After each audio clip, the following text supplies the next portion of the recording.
Welcome to this edition of the Sangamon County Circuit Clerk Presents. I'm Betsy Moore. Recently, Sangamon County Circuit Clerk Tony Libri sat down with Daniel W. Stowell, director and editor of the Papers of Abraham Lincoln, and discussed the culmination of what comprises the 96,000 documents that make up the Lincoln Papers. Hello and welcome to this edition of Sangamon County Circuit Clerk Presents. I'm your Sangamon County Circuit Clerk, Tony Libri, and every week we try to bring you an informative program that talks about the law and other legally oriented issues that concern you, the taxpayers, and the citizens of Sangamon County. Today, we have a very important guest. He is the director and editor of the Lincoln Papers, and his name is Daniel Stowell. And Daniel, I'm looking at all these credentials you've got listed on your card here, and I must say it's a pleasure to have you on the program, sir. Let's talk about. First of all, let's talk about you. You have a PhD. You're a historian, and to be able to call yourself a historian, you gotta know your history. So tell us a little bit about why you know your history. Well, I grew up in Georgia. My father was from New York State. My mother was from Georgia, so I always say I have a divided childhood with the Civil War.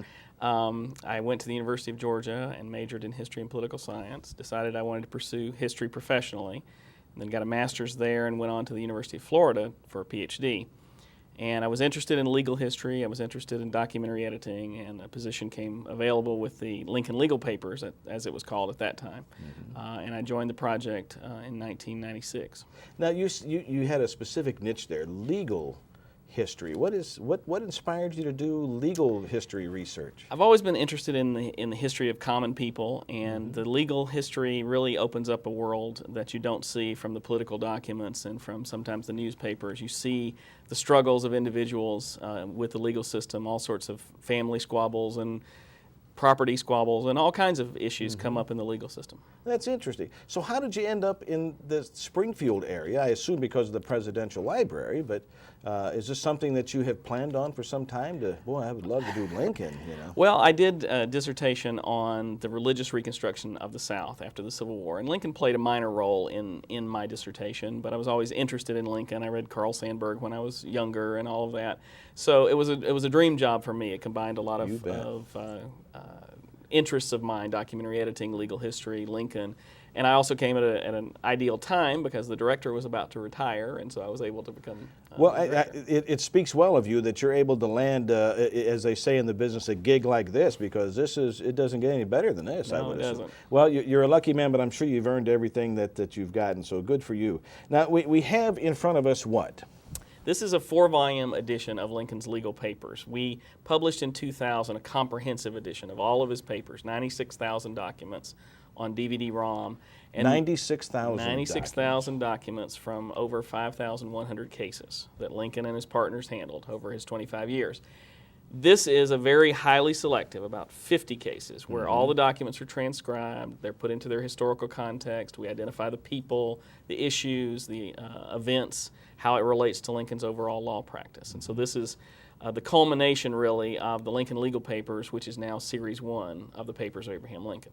And this was just published this spring. Okay, and this is available for purchase? It is. The University of Virginia Press publishes it. It's $300 for the set, although I think some online retailers have it a little bit less expensively. Well, and I would imagine if you are a collector of this type of information or just interested in Lincoln, this really condenses his law practice or practice of law into 4 volumes. It does. It does. It gives sort of an entryway to his larger practice, because for every case that's in here, there are more like it in the larger edition, that's the comprehensive edition, but it gives you a taste for all sorts of different issues, from divorce to murder to property disputes. Did he specialize in anything specific? No, he really didn't. There's a common misperception that he was a railroad attorney or became a railroad attorney, and he certainly handled cases for railroads, but we've also learned that he sued railroads about as much as he represented them. Different railroads. He rarely sued. Yeah, but that's what attorneys do. Exactly. But he was still handling family law cases and common debt cases all the way through the 1850s, all the way till he became president. Interesting. Now, and this is how it relates to the Sangamon County Circuit Clerk's office, that some of these files, what percentage of them came from our office? In this collection, probably about a third come from the Sangamon County Circuit Court. Anything of interest in there? Oh, several very interesting cases. One of the most interesting is actually the last case that we handle in this volume. It was from 1859. It was a murder case in Pleasant Plains in a drugstore. A couple of young men, 22, 23 years old, got into a fight, and one of them stabbed the other. He didn't die right away, but he died a couple of days later. His name was Greek Crafton. The person who stabbed him was Quinn Harrison. Quinn Harrison just happened to be the grandson of Peter Cartwright, famous Methodist minister and Lincoln's former political opponent. Lincoln and Cartwright had vied for a position in Congress, and Lincoln won that in the 1840s. What's very interesting about this trial is that it involves a dying declaration, which basically is Greek Crafton on his deathbed making a statement saying that he didn't blame Quinn Harrison, that he started the fight, and so he didn't blame him. That's a tricky legal issue because the judge has to decide whether to admit that testimony because it's not under oath. But the idea is that when you're dying and you know you're dying, that's the equivalent of being under oath. Right. So they ultimately did allow the testimony, and Peter Cartwright was the one who presented this testimony because he had been there when Greek Crafton was dying and talked to him. And so Lincoln was one of the defendant attorneys, and they won an acquittal for Quinn Harrison of the charge of murder. All right, now when people read these books, is it a storyline? I mean, is there a beginning and an end, or is it just a case? Well, each case is a story in itself. We decided very early on that we wanted to make the case the unit, and so you it's fill not in the just blanks for people so they'll have a Exactly. thorough understanding. So it's not just one document after another. It's a series of documents with a structure for each case, and they're in roughly chronological order as Lincoln handled them. So you get a very good sense of both the development of his career, but also the variety of his career. And as I said, any one of these cases you could find many more in his larger practice that are of the same type. Now, we had talked off air just a few moments ago. Since you have studied, I assume other legal people, lawyers, that type of thing, judges, with your emphasis on legal history, how was Abraham Lincoln? How did he measure up at the time for other attorneys? I think he would measure up very well. He was considered, if not the leader, one of the leaders of the bar in the state of Illinois. He didn't have as much exposure to the national.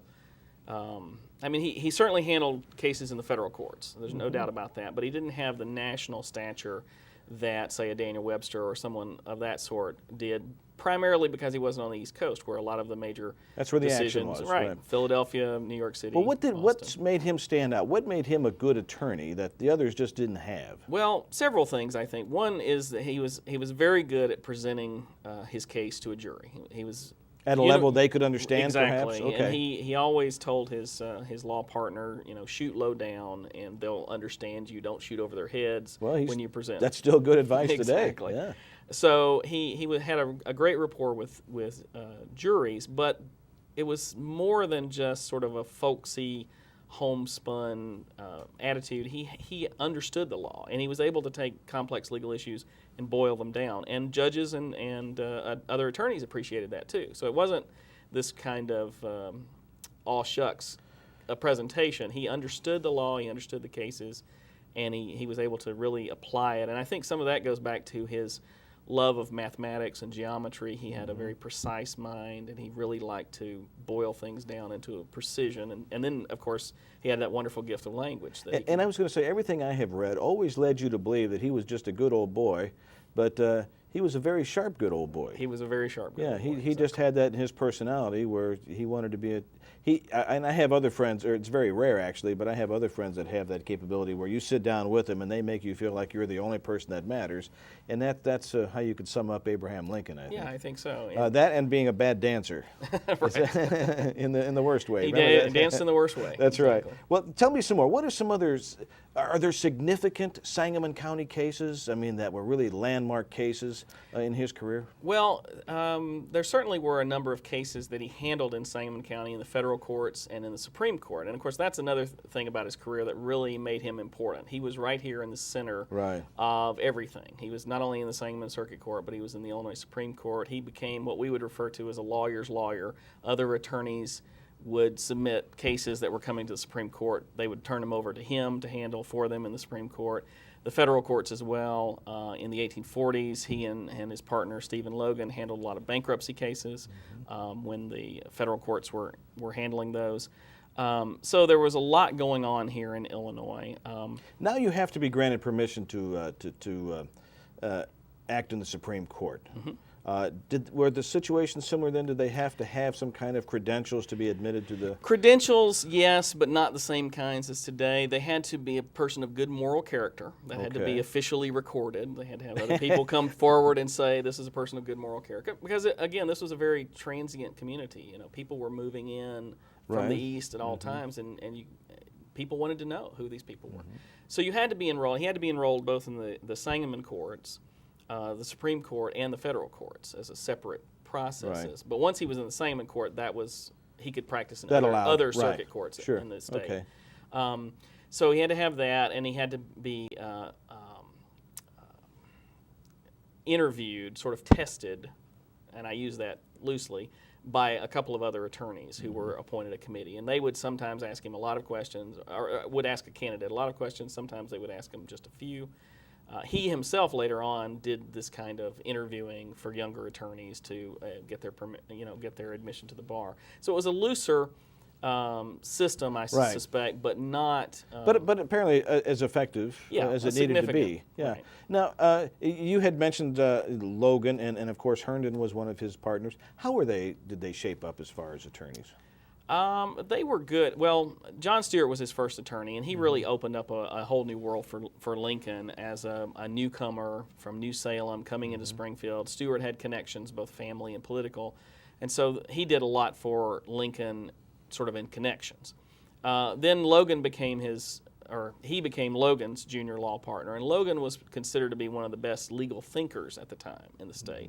So he really helped hone Lincoln's skills, especially in appellate questions. So he had some good training. Right, he was he had good mentors. And then by the time he became the senior partner to Herndon, he was a mentor himself, both to Herndon and to other attorneys. Herndon was a good attorney. He was more of a book learning kind of attorney. He would do a lot of the research. Kind of a corporate kind of oriented guy. Although again handled a wide variety of cases, but he didn't have that connection with juries and even other attorneys that Lincoln did. Well, I'll tell you what, we're approaching a break here. Hold that thought, folks. We'll be back with some more information on the papers of Abraham Lincoln with the director of that department with the Presidential Library. And what a wonderful place to be. We'll be back to talk more about that in just a second.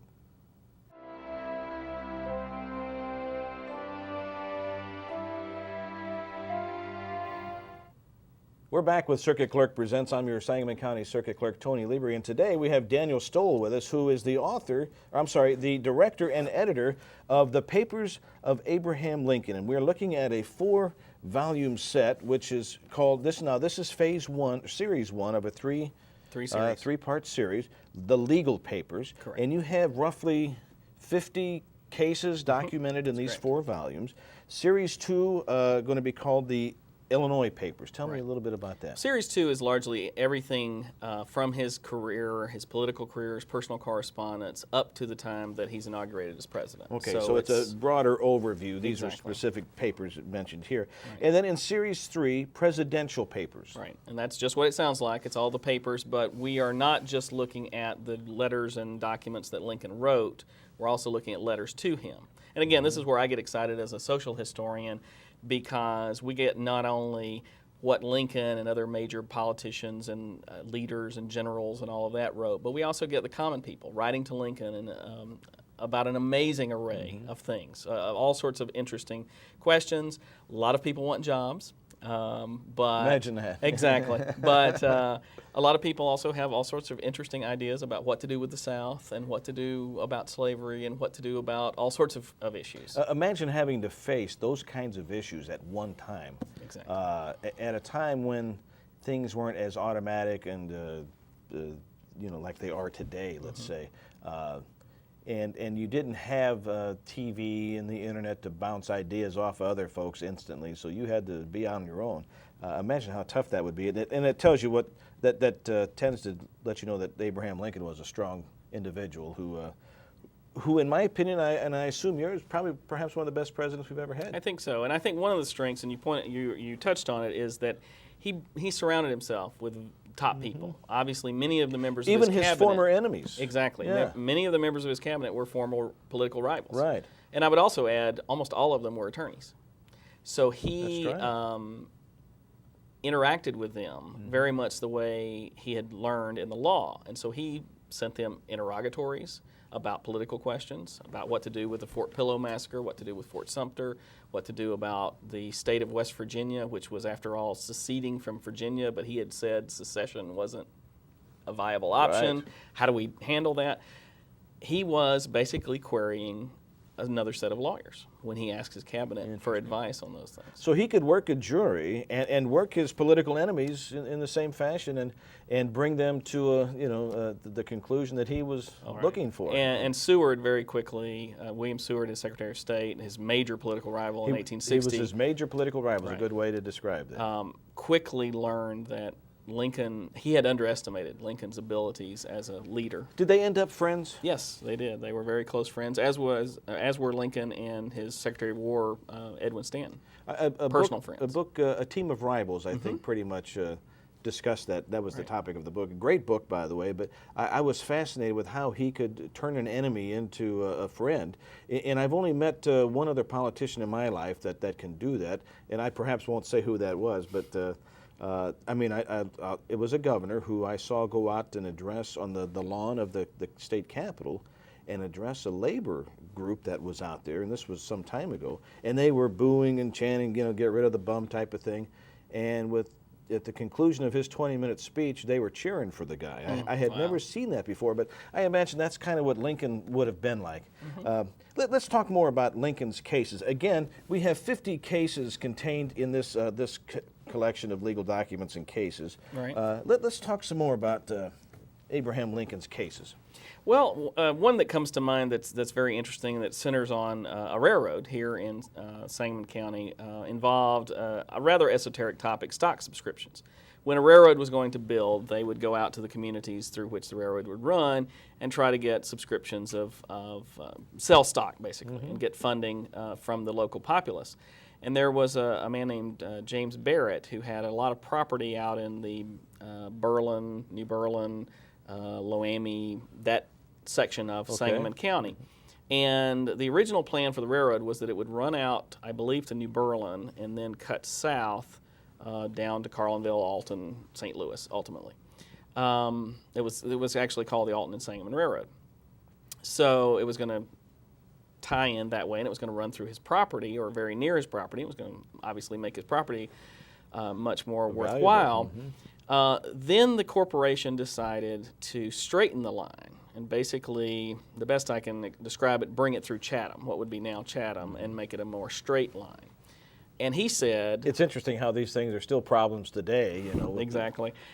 He said, I don't have to pay my stock, because he only had to pay like 5% down, and then he would pay at certain intervals. And he said, I don't have to pay anymore.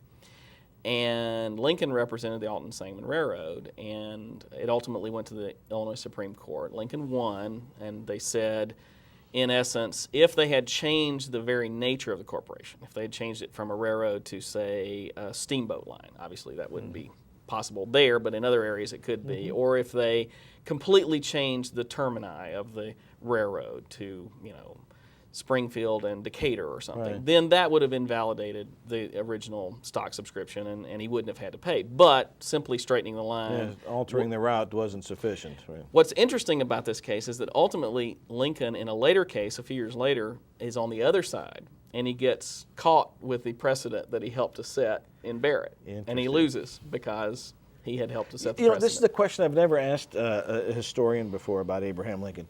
I've always said, is he a good attorney, blah, blah, blah, and always answer yes.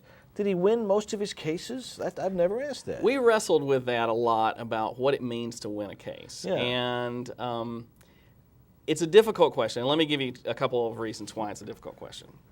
60% of his cases were debt cases. Just routine debt cases, foreclosing mortgage. Did he make people pay up front for those, by the way? Sometimes he did. And in many of those cases, he's both on both sides, but in many of the cases, there's a plaintiff attorney and the defendant doesn't even bother to hire an attorney. They know they owe the money. They know they can't pay. There's no point in paying an attorney to say they can't pay. Right, so they just let the legal process move forward. So there is no attorney on one side. Okay, so you've got those kinds of cases. You also have cases where, let's say, person A sues person B for $1,000, and Lincoln represents person B. And person A wins, but only gets $100. Now, is that a victory for the attorney, for the defendant? Yeah, I mean, okay. that's what becomes So there's no clear-cut kind answer. of complicated. But if you were to hire Abraham Lincoln, you were pretty much assured you were going to win, perhaps, if you had a reasonable case? Yes, I think if you had a reasonable case, he would do a very good job. And there was a legal scholar who looked at this, who was also an attorney, and his overall assessment of this question was Lincoln probably won a few cases he shouldn't have, and he probably lost a few that he should have won. But on the whole, you know, he did well. And I think that I'd have to leave that assessment there because he, you know, the debt cases, sure, he won if he was on the plaintiff's side, but almost always the plaintiff's side won. So is that a real... And that's perhaps true in those cases, you're right. Well, and it's true that the victor writes history. Would you agree with that? Sure. Okay. We have talked about Lincoln's legal cases here in Sangamon County. How about some of the other things he's done that he's known for? I mean, if you were going to talk to an 8th grade class or a high school class, and you only had, you know, a few minutes to talk about a specific case, which case would you talk about? I'd probably talk about the Armstrong case, but that's partly because I did the Armstrong case. It was another murder trial over in Beardstown. It's famous. It's called the Almanac trial. I remember that. It's been the subject loosely of motion pictures and novels and so forth. But I think because it's had all of that kind of attention, we really, I call it Lincoln's most famous and least understood case. And if I remember right, this was the light of the moon, Exactly. during a murder. Okay, well, go ahead and for our viewers here, kind of give us a 2-minute summary. Okay, well, 2-minute summary. There was a camp meeting in Mason County, and another bunch of young men got into a fight, a lot of alcohol. One of them ended up being injured and died 2 days later. 2 men were arrested, including William Duff Armstrong, who was the son of Hannah and Jack Armstrong, Lincoln's friends from New Salem. Jack Armstrong was the man that he wrestled with when he first got to town, and was actually a sergeant in his company in the Black Hawk War, Lincoln's company. So there was a long family connection with the Armstrongs. Armstrong got a change of venue to Beardstown, to Cass County. Lincoln represented him there.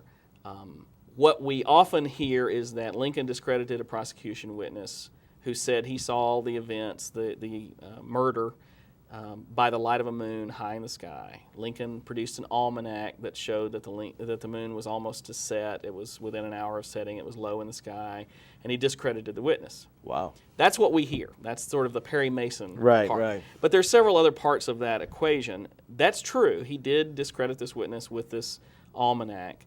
But he also had several other strategies, and this, I think, it shows how good an attorney Lincoln was. He didn't go in with just this one strategy. For example, he tried to get a jury and was successful in getting a jury of young men who would identify with the defendant in ways that a jury of older men would not. Might not, sure. He brought in medical testimony to say that there were 2 men who had been indicted. One was tried immediately and convicted of manslaughter and sent to the penitentiary. Armstrong got a change of venue and was tried later. He said that the blow that the other fellow struck could have caused damage on both sides of the head, both in the front and the back. So he used medical testimony. Finally, and there are some other factors here, but he also used jury instructions very effectively. He wrote jury instructions that basically said, if this man is already in prison for killing the deceased, unless you believe that my client and he worked together, you should acquit my client. Well, it was very clear that the two fights were separate events. And so some people say it was the jury instructions. And finally, there was an impassioned plea, and this is where Lincoln's oratory comes in. Right. He told about how he had been a friendless young man in New Salem, and he had been befriended by the Armstrong family and had rocked Duff Armstrong in his cradle when he was a baby and all of this. And so he appealed to the jury's emotions as well. He was a fabulous attorney. He was. And to this day, I think he would do well if he was alive today. I think he would. No question. Well, and I should be calling you Dr. Stoll because you do have a PhD. And sir, we would love to have you back. We're out of time now, but I'd love to have you back when Series 2 of the Illinois papers and Series 3 of the presidential papers come out. When do you think that'll be, by the way? It'll be a while. We're still in the very beginning process of identifying all those documents, and we expect to find probably a couple 100,000 documents. Fantastic. Well, sir, if people want to get in touch with you, ask you questions, or just find out how to buy some of these documents, who would they contact? The best way to get in touch with us is through our website, which is www.papersofabrahamlincoln.org. Okay, and that'll be on the bottom of our screen, and they can just contact our office. We can tell them about that. Great. Again, we have the first of three, the Series 1, The Papers of Abraham Lincoln, Legal Documents and Cases. It's a 4-volume set, can be purchased. Where can they buy this at now? They can contact the University of Virginia Press or through online resellers. Okay. Doctor, very, very much enjoyed this conversation with you, and I hope to have you back again. Once again, thank you for joining us on Circuit Clerk Presents. I'm your Circuit Clerk, Tony Libri, and we'll see you next time. You've been watching this edition of the Sangamon County Circuit Clerk Presents, an interview with Daniel W. Stowell, director and editor of the Papers of Abraham Lincoln. These programs are produced by the Office of Sangamon County Circuit Clerk Tony Libri for your benefit and to help you in your interactions with the court system. They're accessible on the Circuit Clerk's website, YouTube channel, as well as the City of Springfield's Public Access Channel 4. I'm Betsy Moore. The information contained in this program is solely for the use of the people of Sangamon County to make them more aware of the services of the Circuit Clerk's office and the issues they deal with. By law, the Circuit Clerk's office cannot give legal advice.